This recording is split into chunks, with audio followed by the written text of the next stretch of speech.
আসসালামু আলাইকুম ওয়া রাহমাতুল্লাহি ওয়া বারাকাতুহু।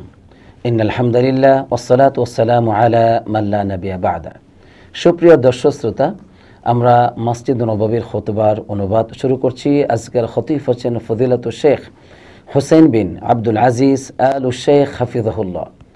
যে বিষয়ে তিনি মুসলিম উম্মার জন্য খুতবাটি প্রদান করেছেন তা হচ্ছে গীবতের ভয়াবহতা। বিষয়টি খুবই গুরুত্বপূর্ণ, কারণ আমরা মুসলমানগণ অধিকাংশরাই ইচ্ছায় অনিচ্ছায় এই গীবতের সাথে জড়িত আছি। এটা যে কত ভয়াবহ একটি অপরাধ, এর যে শাস্তি কত কঠিন এবং কত মারাত্মক, এক্ষেত্রে আমরা অধিকাংশরাই উদাসীন।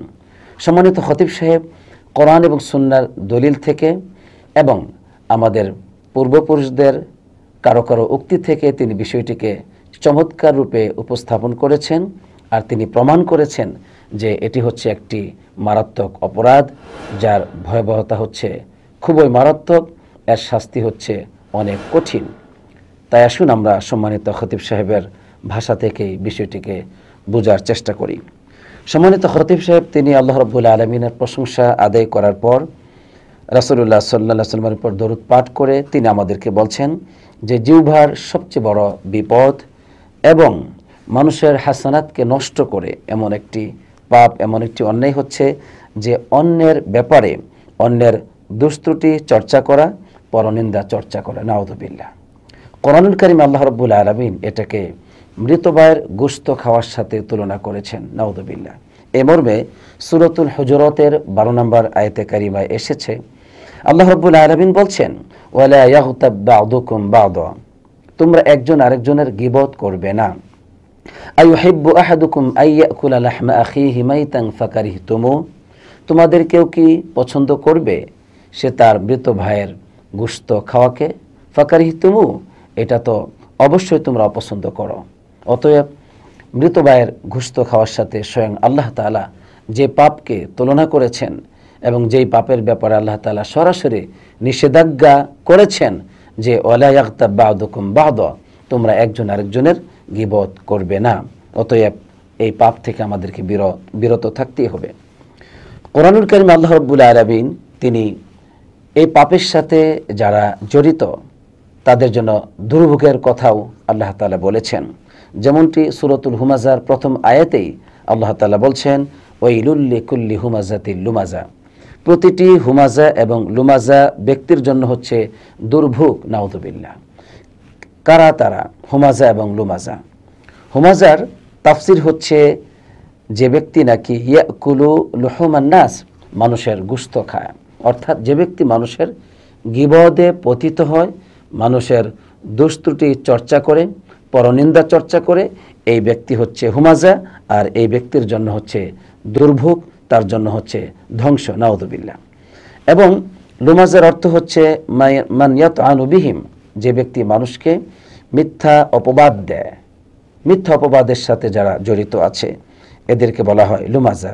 অতএব হুমাজা এবং লুমাজা যারা মানুষের গীবতে লিপ্ত হয় এবং যারা মানুষকে মিথ্যা অপবাদ দেয়, যা তার মধ্যে নেই অথচ তাকে মিথ্যা অপবাদ দেয়, এদের জন্য হচ্ছে ধ্বংস, এদের জন্য হচ্ছে দুর্ভোগ।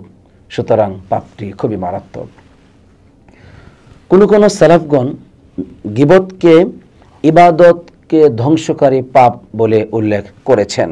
যেমন শ্রেষ্ঠ মনীষী আব্দুল্লাহ বিন মুবারক রাহমাতুল্লাহ আলাইহি তিনি বলছেন, লাউ কুনতু মুগতাবান আহাদান লাগতাবতু ওয়ালিদাইয়া লিআন্নাহুমা হাক্কু বিহাসানাতি, আমি যদি কারো গীবত করতাম তাহলে আমি আমার পিতামাতার গীবত করতাম, কারণ আমার সওয়াবকে পাওয়ার ক্ষেত্রে অধিক হকদার হচ্ছে আমার মা বাবা। এর মানে গীবত করলে পরে যা ক্ষতি হয় সেটা হচ্ছে আপনার সওয়াব নষ্ট হয়ে যাবে, এবং যে ব্যক্তির জন্য গীবত, যে ব্যক্তির ব্যাপারে গীবত করা হচ্ছে ওই ব্যক্তির কাছে সওয়াব চলে যাবে। এই জন্য এই গীবত থেকে আমাদের সালাফগণ বিরত থাকতেন এবং তারা এটাকে এতটাই ঘৃণা করতেন। আমর বিন আল আস রাদিয়াল্লাহু তাআলা আনহুর কথা আপনারা শুনেছেন। তিনি একবার একটি মৃত খচ্চরের পাশ দিয়ে অতিক্রম করছিলেন, তার সাথে অন্যান্য সাথীরাও ছিলেন। তখন তিনি তাদেরকে লক্ষ্য করে বললেন, এই যে মৃত খচ্চর, এই মৃত খচ্চরের গোশত খেয়ে একজন ব্যক্তির জন্য পেট ভরে নেওয়া অনেক উত্তম সেই ব্যক্তি তার কোনো মুসলিম ভাইয়ের গোশত খাবে, নাউজুবিল্লাহ। তাহলে কোনো মুসলিম ভাইয়ের গোশত খাওয়ার চাইতে এই মৃত খচ্চরের গোশত খেয়ে পেট পুড়ে নেওয়া এটা অনেক উত্তম, নাউজুবিল্লাহ। তাহলে বোঝা গেল সালাফগণ কতটাই নিকৃষ্ট মনে করতেন, এই পাপকে কতটা ঘৃণা করতেন। তাই আমাদেরও উচিত।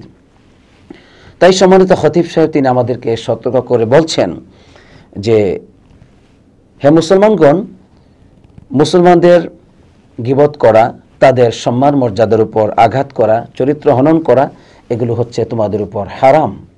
যেমনিভাবে কারো রক্ত হনন করা হারাম, কারো সম্পত্তিকে অন্যায়ভাবে লুণ্ঠন করা যেমন হারাম। রাসূলুল্লাহ সাল্লাল্লাহু আলাইহি ওয়াসাল্লাম এই বিষয়টি বিদায় হজ্জের ভাষণে ঘোষণা দিয়েছিলেন। অতএব তোমরা গীবত করা থেকে সতর্ক হও, জিহ্বার পাপ থেকে, অঙ্গ প্রত্যঙ্গের পাপ থেকে তোমরা সতর্ক হও, কারণ এই গীবত খুবই মারাত্মক ও ভয়াবহ অপরাধ। রাসূলুল্লাহ সাল্লাল্লাহু আলাইহি ওয়াসাল্লাম তিনি মুমিন ব্যক্তির ব্যাপারে পরিষ্কার বলে দিয়েছেন যে একজন মুমিন ব্যক্তি, একজন মুসলমানের চরিত্র এমনটি হতেই পারে না, বরং সত্যিকার মুসলিম তো ওই ব্যক্তি, আল মুসলিমু মান সালিম আল মুসলিমুনা মিন লিসানিহি ওয়া ইয়াদিহি। সত্যিকার মুসলিম হচ্ছে ওই ব্যক্তি যে ব্যক্তির জিহ্বা এবং হাতের অনিষ্টতা থেকে মুসলমানগণ নিরাপত্তা পায়। হাদিসটি বুখারী মুসলিমে এসেছে। অতএব গীবত থেকে আমাদেরকে সরে আসতেই হবে, বিরত থাকতেই হবে। সম্মানিত খতিব সাহেব গীবতের একটি ব্যাখ্যা করেছেন যে আসলেই গীবত বলতে কি বোঝানো হয়েছে। তিনি বলেছেন গীবত হচ্ছে যে কোনো ব্যক্তির ব্যাপারে সমালোচনা করা, তার এমন কোনো বিষয়ে যেটা সে অপছন্দ করে, সেটা সামনেও যদি করা হয় তাহলে সেটা সে অপছন্দ করবে। তো এই তার অপছন্দনীয় বিষয়, সেটা তার জীবনের যে কোনো ক্ষেত্রেই হতে পারে তার শারীরিক গঠনের ক্ষেত্রে, হতে পারে তার দিনের ক্ষেত্রে, অথবা দুনিয়াবি সাধারণ কোনো বিষয় হতে পারে। যে বিষয়ে আলোচনা করলে পরে ওই ব্যক্তিটি সে অপছন্দ করে, সে কষ্ট পাবে, এমন বিষয়ে তার সম্পর্কে আড়ালে আলোচনা করার নামই হচ্ছে গীবত। আর রাসূলুল্লাহ সাল্লাল্লাহু আলাইহি ওয়াসাল্লাম এমনটি ব্যাখ্যা করেছেন যে গীবত হচ্ছে যিকরুকা আখাকা বিমা ইয়াকরাহ, তোমার ভাইয়ের ব্যাপারে তুমি এমন সব বিষয়ে আলোচনা করবে যেটা সে অপছন্দ করে, যেমনটি সহিহ মুসলিমে এসেছে। অতএব মানুষের ব্যাপারে যে কোনো ধরনের কথা বলা থেকে বিরত থাকতে হবে, সতর্ক থাকতে হবে, কারণ এটাই হচ্ছে গীবত। আর এই পাপের শাস্তি হচ্ছে এমন যে আপনার আমলনামাগুলো নষ্ট করে ফেলে, আপনাকে মৃত ভাইয়ের গোশতের সাথে আল্লাহ তাআলা তুলনা করেছেন আপনার এই পাপকে। এমনকি এটা হচ্ছে মৃত খচ্চরের গোশত খাওয়া অধিক উত্তম একজন ভাইয়ের গীবত করার চাইতে, নাউযুবিল্লাহ। সম্মানিত খতিব সাহেব বেশ কিছু হাদিসের অবতরণ ঘটিয়েছেন এই গীবতকে আরও স্পষ্ট করার জন্য, এর শাস্তিকে মুসলমানদের কাছে আরও বিশেষভাবে স্পষ্ট করার জন্য। তিনি বললেন বিষয়টি খুবই ভয়াবহ ও মারাত্মক, মুসলমানদের সম্মানহানি করা। অতএব মুসলমানদের সম্মানহানি করা, তাদের উপর মিথ্যা অপবাদ দেওয়া থেকে তোমরা সতর্ক থাকো। কারণ আল্লাহ রাব্বুল আলামিন কোরআনুল কারীমে সূরাতুল কফের 18 নম্বর আয়াতে বলেছেন, মা ইয়ালফিযু মিন কাওলিন ইল্লা লাদাইহি রাকীবুন আতীদ। সে যে কোনো কথাই উচ্চারণ করে সেক্ষেত্রেই রয়েছে একজন রকিব, একজন আতীদ, অর্থাৎ একজন সর্বদা উপস্থিত, সর্বদাই প্রস্তুত প্রহরী, একজন ফেরেশতা লেখক রয়েছেন। একজন বান্দা যা কিছু তার জিহ্বা থেকে সে উচ্চারণ করে, এজন্য যেখানে যে কোনো কথাই লেখা হয় সেখানে পাপের কথা অবশ্যই আরও মারাত্মক। রাসূলুল্লাহ সাল্লাল্লাহু আলাইহি ওয়াসাল্লাম তিনি গীবতকারীদের শাস্তির বর্ণনা করতে গিয়ে বলেছেন, যেমনটি আবু দাউদে হাদিসটি এসেছে, তিনি বললেন আমাকে যখন মেরাজে নিয়ে যাওয়া হলো তখন আমি এমন একটি কওমের নিকট দিয়ে অতিক্রম করতেছিলাম যাদের ছিল পিতলের নখ। এই নখ দিয়ে তারা তাদের মুখমণ্ডল এবং তাদের বুককে তারা খামসাচ্ছে, তারা এভাবে করে আঁচড়াচ্ছে। তখন আমি জিবরিল আলাইহিস সালামকে জিজ্ঞেস করলাম, মান হাউলাই ইয়া জিবরিল, হে জিবরিল আলাইহিস সালাম, এরা কারা? তখন জিবরিল আলাইহিস সালাম জবাবে বললেন, এরা হচ্ছে ওই সমস্ত লোক যারা ইয়াকুলুনা লুহুমান নাস, মানুষের গোশত খায়, এবং ওয়ায়াকুনা ফি আরাদিহিম, মানুষের সম্মানের উপর তারা পতিত হয়। অর্থাৎ তারা গীবত করে মানুষের সম্মানকে নষ্ট করে, তাদের শাস্তি হচ্ছে এটাই যে তারা নিজেদের ওই তামার ওই নখ দিয়ে নিজেদেরকে তারা শাস্তি দিচ্ছে, কারণ এই পাপ তারা নিজেরাই করেছিল। নাউযুবিল্লাহ।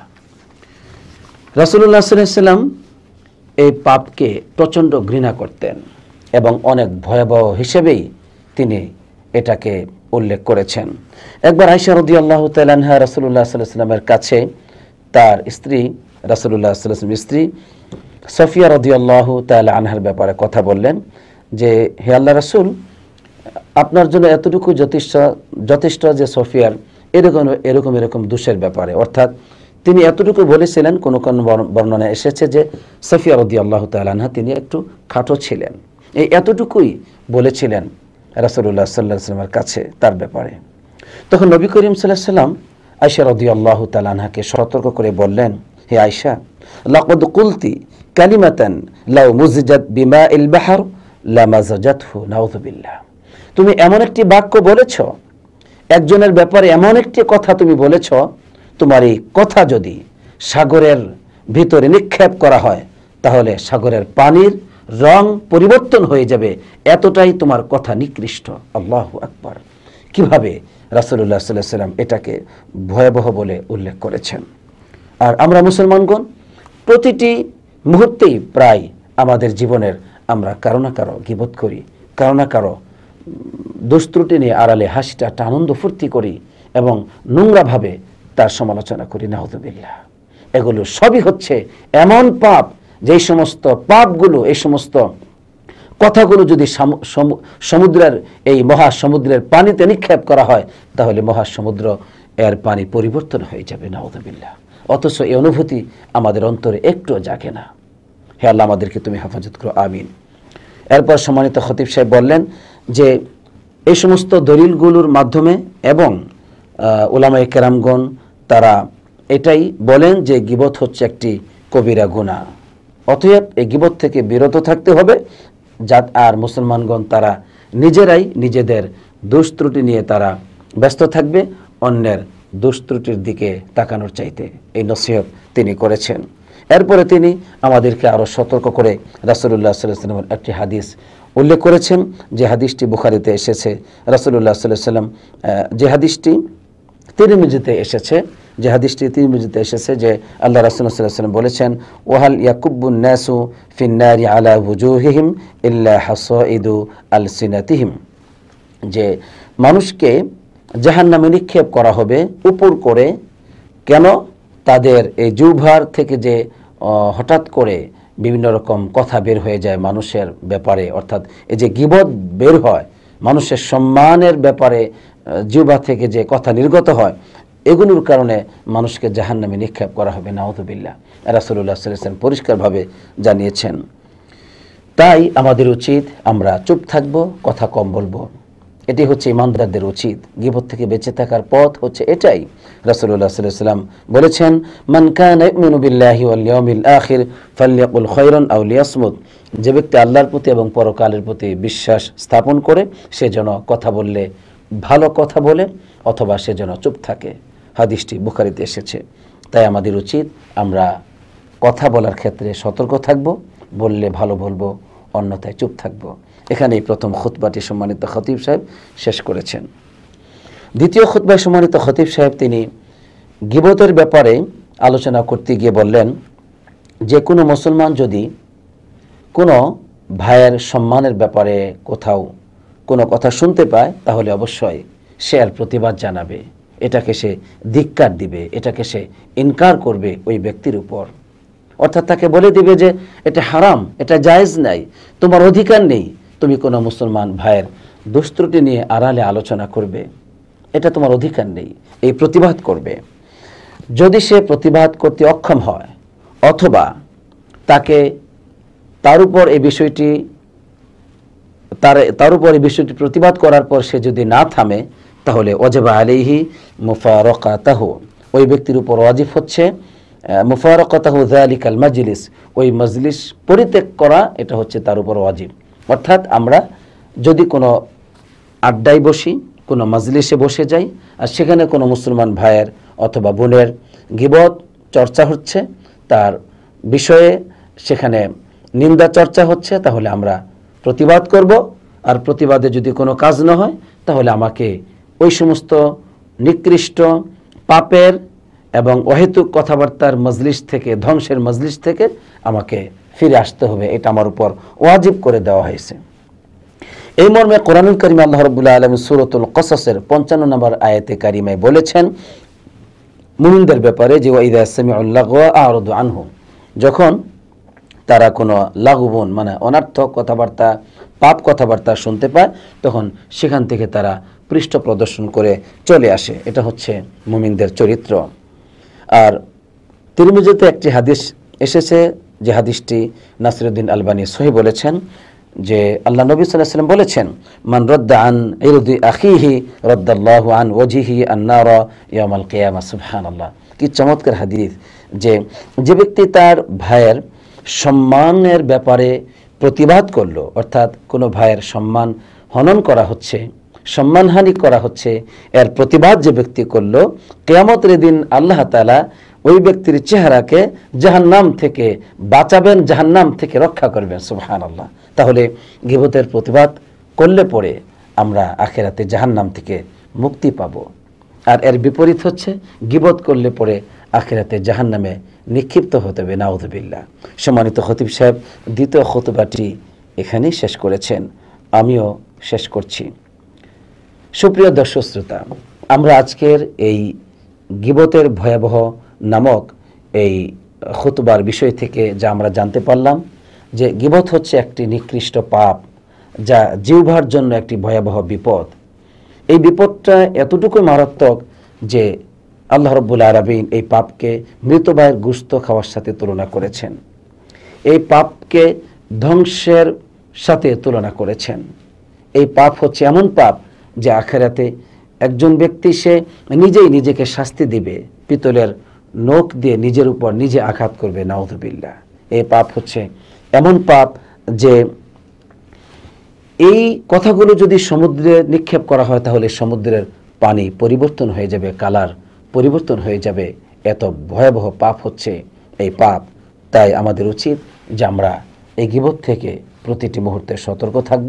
আমরা কথা বলার সময় খেয়াল করব আমি যা বলছি এটাকে কোনো মুসলমানের সম্মানের হানি করা হচ্ছে কিনা, আমার কোনো মুসলমান ভাই বোনের উপর ক্ষতি করা হচ্ছে কিনা, বিষয়টিকে আমরা সতর্ক করব। এজন্য একজন স্বামী তার স্ত্রীর ব্যাপারে কথা বলার ক্ষেত্রে সতর্ক থাকবে, এবং স্ত্রীও তার স্বামীর ক্ষেত্রে কথা বলার ক্ষেত্রে সতর্ক থাকবে অন্য মানুষের সাথে যখন কথা বলে। কেননা এইভাবে স্বামী স্ত্রী আমরা গীবত করি একজন আরেকজনের, এভাবে আমরা মুসলমান ভাই অপর ভাই, একজন বোন অন্য বোনের আমরা গীবত করে থাকি। তাই আসুন আমরা এই পাপ থেকে আল্লাহর কাছে আশ্রয় চাই। অতীতে যা করেছি, ভুল করেছি, সামনের জীবনে আমরা প্রতিজ্ঞাবদ্ধ হই যে আমরা কখনো এই পাপের সাথে আমরা জড়িত হব না, যা আল্লাহ এবং আল্লাহ রাসূল হারাম ঘোষণা করেছেন, এবং যা আমাদের অর্জিত সওয়াবগুলোকে বিনষ্ট করে ফেলে, ধ্বংস করে ফেলে। তাই আসুন আমরা ফিরে আসি। হে আল্লাহ, আমরা যা শুনেছি এর উপর আমাদের সবাইকে আমল করার, জীবন গঠন করার তৌফিক দান করো, আমিন। আসসালাতু ওয়াসসালামু আলা নবিয়িনা মুহাম্মদ ওয়া আলা আলিহি ওয়া সাহবিহি আজমাইন।